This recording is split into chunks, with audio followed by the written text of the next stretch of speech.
Here we are, friends. Time for your Tuesday tip. Two things to show you today.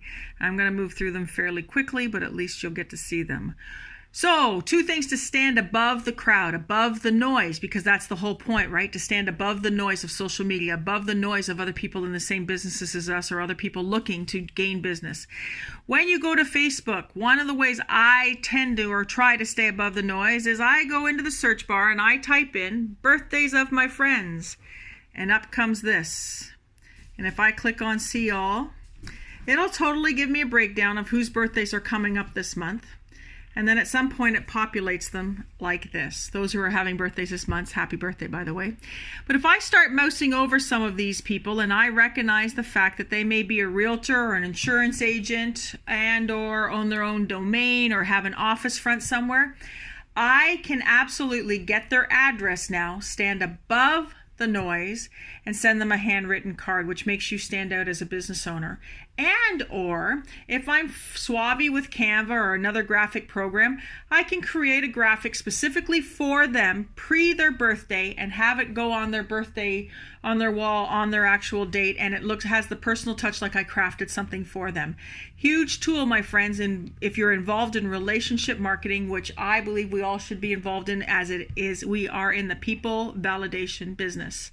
The other thing I want to show you this morning is if you go in and over on the side they'll have your events, and you go and you start looking at all the events that are possible in your area and coming up.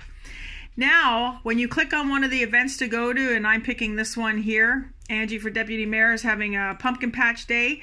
When I go over here, even if I have no interest or no intent in going to this event, we tend to ignore them, which is to me not good, because I believe that there's real people behind the keyboard, and if someone walked up to you and said, hey, do you want to come to my event, you wouldn't just turn your back to them and throw them the shoulder.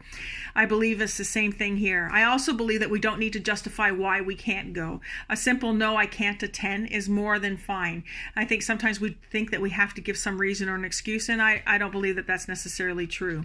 But that being said, now when I go to the events, even if I'm choosing not to go and I'm going to ignore this, I can go down into the discussion, and rather than posting as Cheryl, I have the opportunity at this point to pick and answer and respond as my business, as long as it is a business generated event. Therefore, it becomes another huge opportunity for us to speak as our businesses. Hey, Ange, thank you so much for this invite. I love how you're trying to pull the community together. Wish I could attend. I can't. Hope it's successful. A warm fuzzy speaks a lot, and everybody thinks that, boy, oh boy, whoever's behind we understand where you are is a warm fuzzy person. Two ways to get above the noise, and that's the key in moving our businesses forward. If I can do anything for you, I'm absolutely here. Reach out, send me a message. I got your back. I'll talk to you all next Tuesday with another Tuesday tip.